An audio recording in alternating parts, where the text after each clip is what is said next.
Hi friends, welcome to Anuvin Kitchen. இன்னைக்கு நம்ம Anuvin Kitchenல பார்க்க போற ரெசிபி வாழைப்பூ வடை. So வாழைப்பூல ஹெல்த் பெனிஃபிட்ஸ் நிறையவே இருக்கு. So இது ஒரு நல்ல ஈவினிங் ஸ்நாக் ரெசிபியா இருக்கும். So இந்த மொறு வாழைப்பூ வடையை வந்து நம்ம எப்படி செய்யறதுன்னு பார்க்கலாம் வாங்க.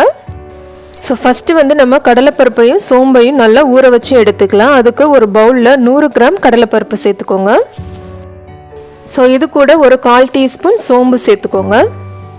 ஸோ இப்போ இதில் தண்ணி சேர்த்துட்டு ஒரு 1 மணி நேரம் நல்லா ஊற வச்சு அதுக்கப்புறமா அரைச்சிக்கலாம். ஸோ கடலைப்பருப்பு வந்து நல்லா ஊறினாதான் வடை வந்து நல்லா கிறிஸ்பியாக சாஃப்டாக வரும். ஸோ இது ஊறட்டும். பருப்பு ஊறுற டயத்தில் வந்து நம்ம வாழைப்பூவை ரெடி பண்ணி வச்சுக்கலாம். ஸோ வாழைப்பூவில் 2 மெயினான ஐட்டத்தை வந்து நீங்கள் தனியாக எடுக்கணும். ஸோ ஒன்று வந்து நரம்பு மேலே டாட் மாதிரி இருக்கு இல்லையா, ஸோ அதை வந்து நீங்கள் தனியாக பிரித்து எடுக்கணும்.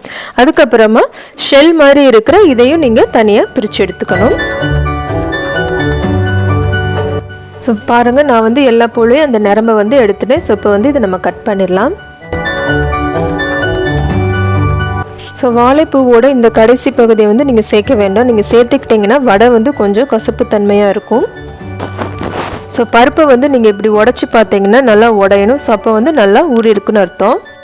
ஸோ இப்போ நம்ம ஊற வச்சுருக்கிற கடலைப்பருப்பு ப்ளஸ் சோம்பை வந்து நம்ம மிக்சர் ஜாரில் சேர்த்துடலாம்.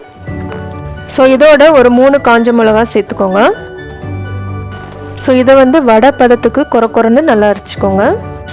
ஸோ இந்த மாதிரி தான் அரைக்கணும்.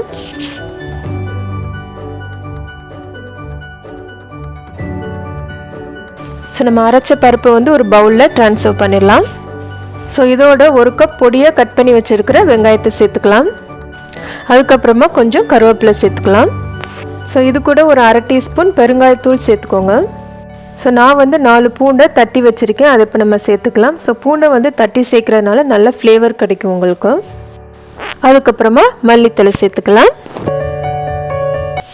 அடுத்து பொடியாக கட் பண்ணி வச்சுருக்கிற வாழைப்பூவை சேர்த்துக்கோங்க.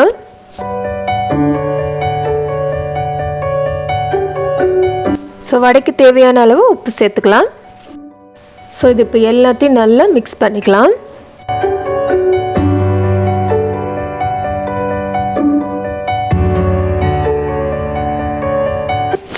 ஸோ இந்த மாதிரி கையில் கொஞ்சம் தண்ணி வச்சுட்டு உருண்டை பிடிச்சிங்கன்னா நல்லா உங்களுக்கு உருண்டை ஷேப்பில் வரும்.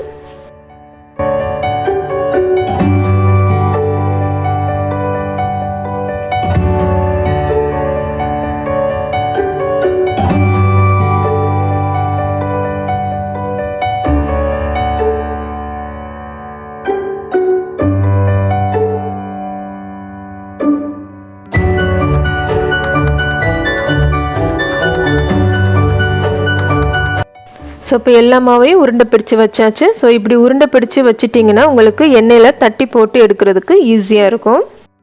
ஸோ இப்படி உருண்டை எடுத்து உங்கள் கையில் வச்சுட்டு ப்ரெஸ் பண்ணிங்கன்னா உங்களுக்கு அழகான ஷேப் கிடைக்கும்.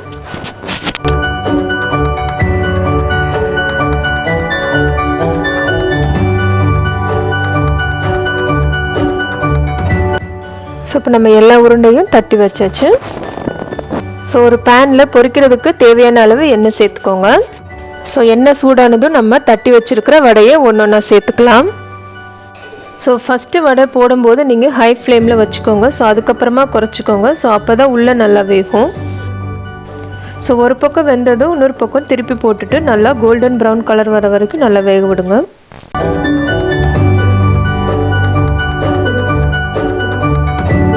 ஸோ இது வந்து நல்ல கோல்டன் ப்ரௌன் கலரில் ஆயிடுச்சு. ஸோ இதை வந்து ஒரு பிளேட்டில் ட்ரான்ஸ்ஃபர் பண்ணிடலாம்.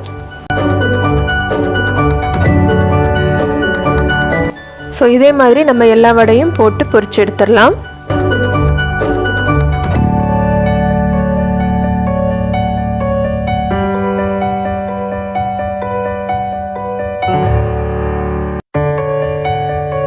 ஸோ மொறுமொறுப்பான வாழைப்பூ வடை சூப்பராக ரெடி ஆயிடுச்சு பாருங்கள். ஸோ இதை பார்க்கும்போதே உங்களுக்கு சாப்பிடணும்னு தோணுதில்ல.